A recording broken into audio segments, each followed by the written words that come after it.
রাধে রাধে সবাইকে। এটা ছিল আমাদের বাড়ির সামনের যে রাধা মাধবের মন্দির আছে সেখানকার বিগ্রহের একটা অঙ্গরাগের ভিডিও। আমাকে ওরা বলে রেখেছিল অনেক আগেই মন্দিরে যাতে এই রাধা মাধবের চোখ মুখের অঙ্গরাগ আমি করি।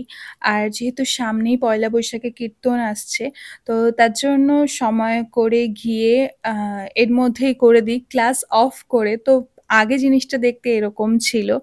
তারপর সমস্ত শৃঙ্গার হাটিয়ে আমি আস্তে আস্তে ওদের মুখগুলো মুছে একটু আমার মতো করে ওদেরকে সাজাই। ওরা আমাকে আমার ওপরই পুরোটা ছেড়ে দিয়েছিল, যেটা আমি ভালো বুঝবো সেটাই করতে।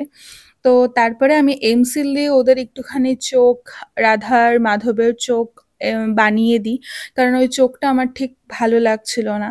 তো আস্তে আস্তে কালার করা শুরু করি। ওরা মেনলি আমাকে কালারটা চেঞ্জ করার জন্যই বলে। তারপরে এশিয়ান পেইন্ট দিয়ে মোটামুটি বেস কালারটা কমপ্লিট হয়, তারপর আমি শুরু করি রাধা রানীর চোখ আঁকা, যেটা আমার ভীষণ পছন্দের কাজ। তোমাদের সাথে আমি আগেও শেয়ার করছি যে চোখ আঁকা আমার খুব পছন্দের কাজ। তো ফাইনালি রাধারানীর মুখটা ঠিক এরকম লাগছিল। বিফোর আর আফটার কিরকম চেঞ্জ হয়েছে একবার বলো। ওখানে তো সবাই এসে বলছিল যে মুখের আদলটাই চেঞ্জ হয়ে গেছে।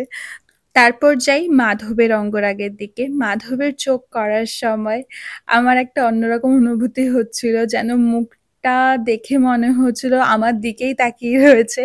তারপরে পাশে থাকা গোপালকে আমি আগেও অঙ্গরাগ করেছি, তো ওর ঠোঁটটা আরেকবার করে দেওয়ার কথা বলেছিল ওরা। সেদিনের জন্য এইটুখানি ছিল। হাতে শ্রী রাধা নাম, একটু কলকা, আর সাথে সাথে একটু গাল কলকা, এইগুলো করে চলে আসি। কারণ সেই দিন শুকানোর পর পরের দিন আমাদের একটু শৃঙ্গারও করে আসতে বলেছিল, কারণ ওদের চুল টুল পরানোর মতো কেউ ছিল না। তারপরে আমরা নেক্সট দিন যাই, আস্তে আস্তে এই ড্রেসগুলো পরানো শুরু করি। যেহেতু মন্দিরের বিগ্রহ দুটোই জয়েন্ট করা, তার জন্য ড্রেসটা একভাবেই মানে একটাতেই দুজনের ড্রেস বানানো হয়েছে। তো ড্রেসের প্যাটার্নটা আমার ঠিক খুব একটা ভাল লাগছিল না, তার জন্য আমি একটু চেঞ্জ করার জন্য প্রিপারেশন নিচ্ছিলাম। আর এই দেখো, সেই ফলস চুলগুলোকে এনে আমি ওদেরকে একটুখানি সেট করে দিই। তো কেমন লাগছে বলো? মাধবকে তো আলাদাই দেখতে হয়ে গেছে, রাধারানীকেও আলাদা লাগছে। তারপরে সেই উত্তরীয় বানাই, কাপড়ের টুকরোগুলো দিয়ে লেস লাগাই, ধুতির পায়ের যে দিকটা সেগুলোকে ঠিক করি। আর অলরেডি তোমরা পাগড়ির ভিডিও দেখেই নিয়েছো। শুধু একটাই কথা বলতে পারে, ওখানে গিয়ে খুব মনে হচ্ছিল রাধারানী যেন সামনে বসে সবটা দেখছে, রাধা মাধব ওদের শৃঙ্গার চলছে। একটা খুব সুন্দর অনুভূতি, খুব সুন্দর এক্সপিরিয়েন্স কাটিয়ে এসছি।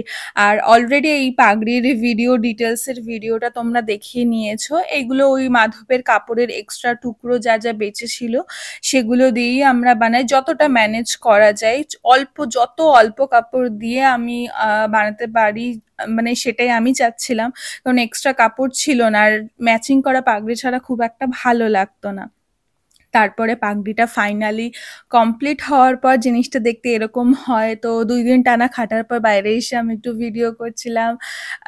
সবাই মিলে আমরা ঘুরছিলাম। তো আমার ভাইও গেছিল, যে ছোট পুচকে ভাই, এটা আমার কাকার ছেলে। তো আমরা সবাই মিলে এই ২ দিকের যে বিগ্রহগুলো ছিল সেগুলো মোছার দায়িত্ব, ওদের সাজানোর দায়িত্ব ও নেয়। আর মাধবের জন্য আমি একটা পুঁতির মালা বানিয়ে দিই।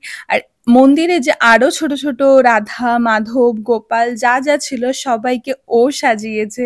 যেহেতু আমি এই দিকটা করছিলাম, তার জন্য ও ওদেরকে বস্ত্র পরিয়ে সাজিয়ে সবটা ওর নিজের মতো করে সাজিয়ে নিয়েছে। তারপরে ও এসে একটুখানি রাধারানীর কানেরও বানিয়ে দেয়, মানে আমরা সবাই মিলে কাজ করেছি। রাধারানীর কানেরটা আমার যেটা ছিল সেটা ভালো লাগছিল না, তাই আমি আমার মতো করে একটু যাতে মাধবের জুয়েলারির সাথে ম্যাচিং হয়, তো সেইভাবে আমি বানিয়ে দিয়েছিলাম। তো এই হলো সেই ফাইনাল ভিডিওটা। তোমরা কেমন লাগছে সেটা একবার কমেন্ট করে জানিও। হ্যাঁ, আমি অনেক কিছু চেঞ্জ করেছি। নিচের যেখানে দাঁড়িয়ে সেটাতেও একটুখানি আলপনা করে দিয়েছি। আমার যতটা সম্ভব আমি ততটা করেছি, যতটা রাধারানী কৃপা করেছে আমি ততটা করে আসতে পেরেছি। আর হ্যাঁ, আমি প্রচুর কমপ্লিমেন্ট পেয়েছি, কিন্তু ওটা সবটাই রাধারানীর কৃপায়। আর সাথে সাথে ওকেও একটুখানি সাজিয়ে দিয়ে, ওর এখনো চুলটা শুকায়নি, তার জন্য চুলটা সাইডেই ছিল।